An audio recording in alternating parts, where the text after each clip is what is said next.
last question that I would have is, if I'm looking at the maturity of SecOps, because I'm big into, like, what's the evolution, not just of the processes that we're doing, but of the technology. And you're, I would say, on the bleeding edge when it comes to SecOps, and the meetings that you have with Google, I can only imagine, because you're still very, very, very involved with that. What are some of the things, and I'm not saying give us anything NDA or super secret, but like, what are some of the things from a maturity standpoint that we can look forward to, and that organizations can look at from a evolution of process and technology?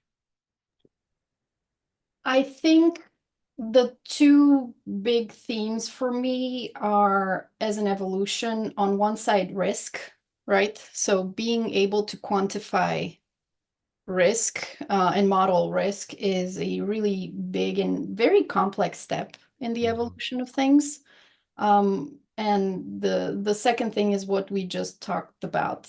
I don't want to call it kind of the DevSecOps evolution, but really bringing the owners into that, not just from a development and all the applications that you develop, but we've been kind of having incredible success with, hey, can we go and talk to your Salesforce team, right? And you'd be surprised how many insights they have around really a huge risk vector for an organization, and Mhm. how much they can contribute to defining and modeling that risk. So organizationally aware risk modeling for me is one thing that we want to encourage our customers to push forward to, because that's one of the things that attackers cannot fake. They can use new indicators, they can get around threat intel, they can get around detect. Sometimes they can test every EDR product and come up with something new.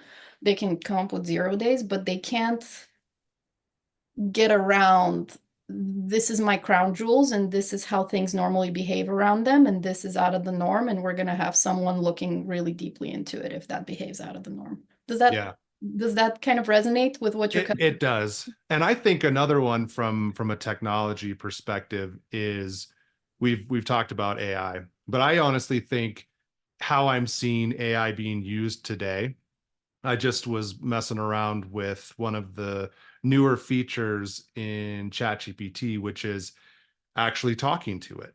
So not just what you would imagine, like, I'm not going to say the name because it's going to pop up, but if I say, hey, Apple's device, uh, and then I give it a string or a command, or I say, would you do this for me? And it's like, yes, I will do that for you.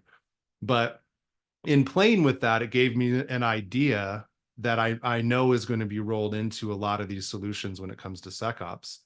And that is, I'm going to tell the system what kind of a playbook I would like. I'm going to set the stage. I'm going to prompt. I'm going to tell it, these are all the things that I'm concerned about. I want to protect the crown jewels. These are the things that I would be looking for. And I'm just going to have a conversation, and then I'm going to hit the button. And the next thing I know, I've got the playbook. I just do some light modifications, maybe. And next thing I know, it's there. And we're not far away. There are some, I would say, some tools that are already doing something kind of similar to that, but not at the scale that I'm talking about.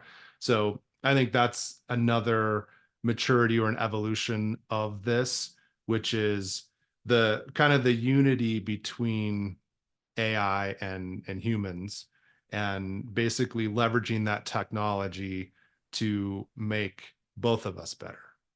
You're absolutely spot on. I think in the ML cases of the past, we tried to answer a question, right? Or make a Mhm. determination or a verdict, like, is this fish fishy or something like that, right? Yeah. Um, so that kind of reduced us to simple questions that started getting into the garbage in, garbage out, and all those kind of um, problems. I think now, with the advent of using a conversation to achieve an action, right? We're only scratching the surface of what's achievable to do in that manner. 100% agree.